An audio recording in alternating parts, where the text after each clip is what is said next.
मैंने जो प्रारंभ में कहा कि 25 करोड़ की आबादी अकेले उत्तर प्रदेश की, और पिछले 11 वर्ष के अंदर देश के अंदर इस क्षेत्र में हुए व्यापक परिवर्तन के कारण आज लोगों के लिए स्वास्थ्य की सुविधा उपलब्ध कराना बहुत आसान हुआ है। याद करिए, प्रधानमंत्री आयुष्मान की सुविधा जब तक नहीं थी, तब तक अगर किसी परिवार में कोई बच्चा बीमार होता था या परिवार का कोई सदस्य बीमार होता था तो पूरा परिवार कांप उठता था। हम लोगों ने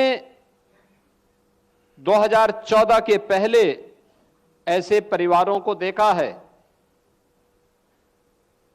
कि परिवार में कोई बच्चा बीमार हुआ, पूरा परिवार उस बच्चे का उपचार करने के लिए आता था, पैसा समाप्त होता था, उसके बाद उस बच्चे को लेके जाते थे या उस बीमार व्यक्ति को वापस घर लेकर के चले जाते थे, क्योंकि तब न सरकार के स्तर पर कोई सहयोग होता था और न ही उत्तर प्रदेश जैसे राज्य में स्वास्थ्य की सुविधा इतनी मजबूत ही थी। लेकिन पिछले 11 वर्ष के अंदर स्वास्थ्य की सुविधाओं में हुए व्यापक परिवर्तन,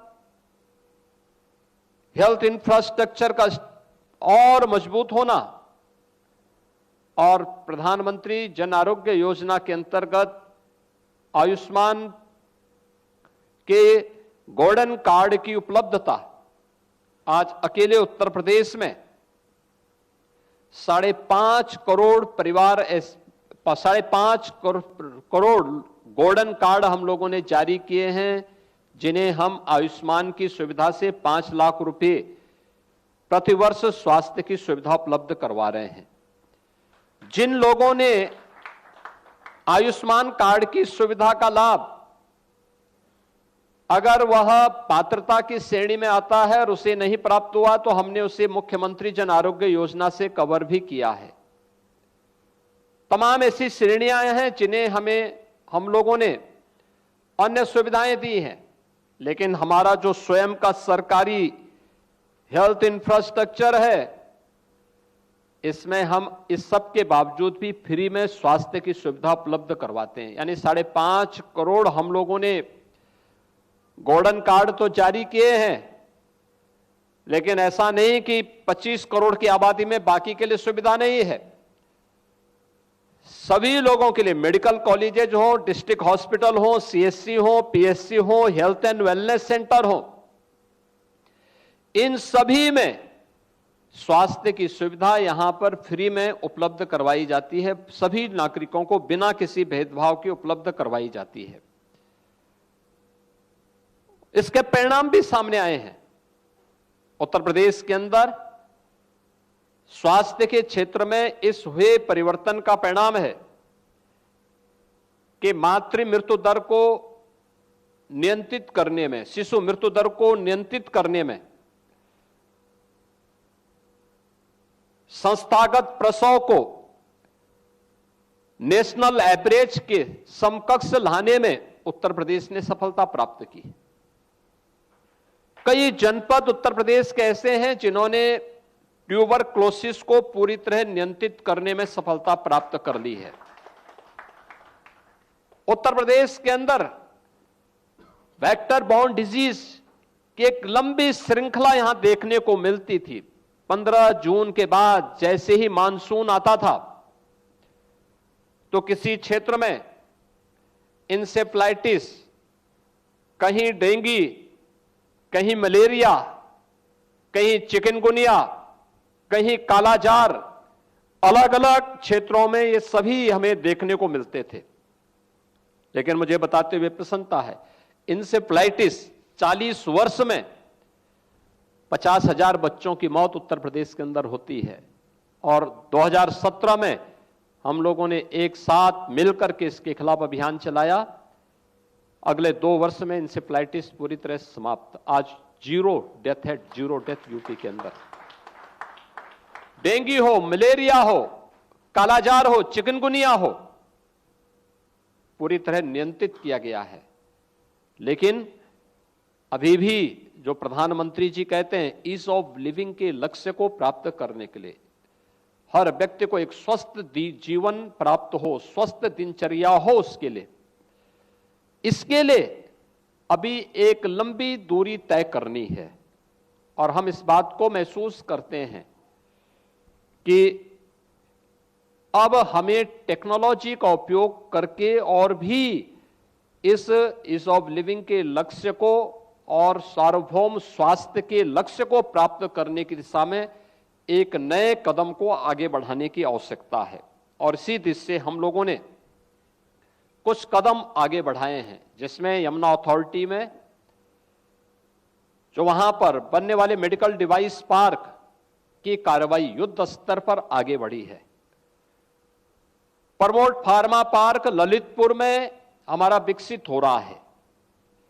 यूपी गवर्नमेंट की इस दिशा में अपनी एक नई प्रक्रिया हमारी प्रारंभ हुई है।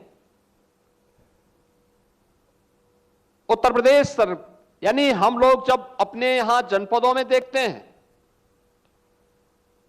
दूर दराज के क्षेत्र में, अभी मैं देख रहा था यहां पे जो डिवाइस लगाई गई हैं, अलग अलग जो स्टार्टअप अलग अलग लोगों ने या हमारे यूथ ने विकसित किए हैं, स्क्रीनिंग की प्रक्रिया, टेक्नोलॉजी का और उसका स्वयं का स्मार्टफोन या टूल के माध्यम से कैसे स्क्रीनिंग की इस प्रक्रिया के साथ जोड़ करके वह इस लक्ष्य को आसानी से अचीव करने में सहयोग कर सकता है। आज उस दिशा में किए जाने वाले प्रयास बहुत महत्वपूर्ण होंगे और उस दिशा में मैं सबसे पहले आपको इस बारे में कह सकता हूं कि हम आज जब देखते हैं, मैं मानता हूं आज भी स्क्रीनिंग की प्रक्रिया हम अंतिम पायदान पर बैठे हुए व्यक्ति से प्रारंभ कर सकते हैं। गांव में बैठा हुआ व्यक्ति, उसको बहुत दूर तक ना आना पड़े, बल्कि हेल्थ एंड वेलनेस सेंटर में स्क्रीनिंग की व्यवस्था हो जाए कि किस स्टेज में उसको जाना है। हमने इंसेफ्लाइटिस को नियंत्रित करने में सफलता इसलिए प्राप्त की, हमने कहा भाई ये इंसेफ्लाइटिस का ये पेशेंट है, इसको सबसे पहले समय पे इसको डिटेक्ट करो, समय पे उपचार हो जाए और लोकल सेंटर में उपचार हो। ऐसा नहीं कि उपचार करने के लिए 50 किलोमीटर दूर जा रहा है, अगर 1 किलोमीटर की दूरी पर उसका पीएचसी है या हेल्थ एंड वेलनेस सेंटर है तो वहीं पे उसको उपचार की सुविधा प्राप्त होनी चाहिए।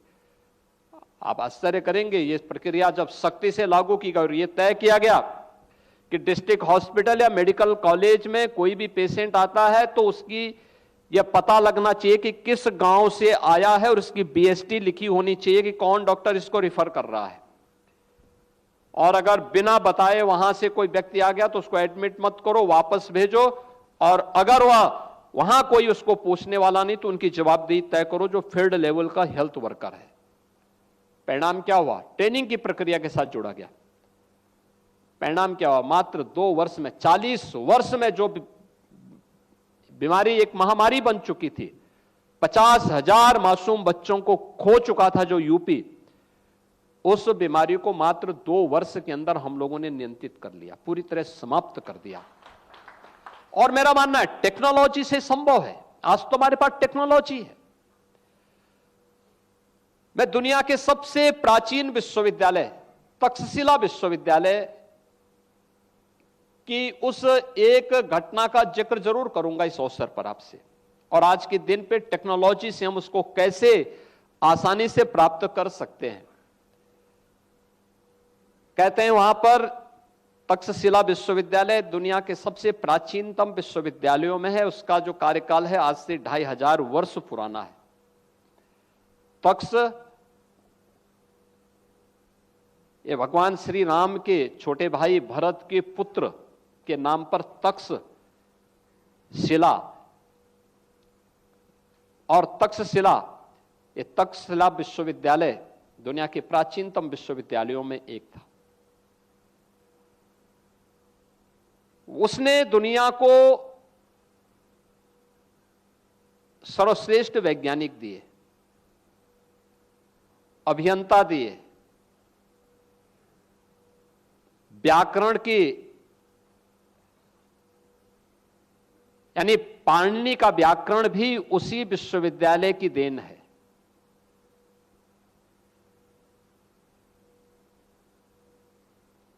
चाणक्य जैसे अर्थशास्त्री भी उसी विश्वविद्यालय की देन है। और जब इस प्रकार के केंद्र बनते हैं तो वह केंद्र केवल शिक्षा के केंद्र नहीं होते, वह केवल नवाचार के केंद्र नहीं होते, शोध के केंद्र नहीं होते, बल्कि वह उस पूरी व्यवस्था के स्वर्ण युग की ओर ले जाने के एक महत्वपूर्ण आधार भी बनते हैं। और यही हुआ था। वहां पर एक विश्व प्रसिद्ध औषधि वैज्ञानिक तैयार हो रहा है, वो वहां पे तैयारी कर रहा है, देख रहा है, और उसका नाम था जीवक।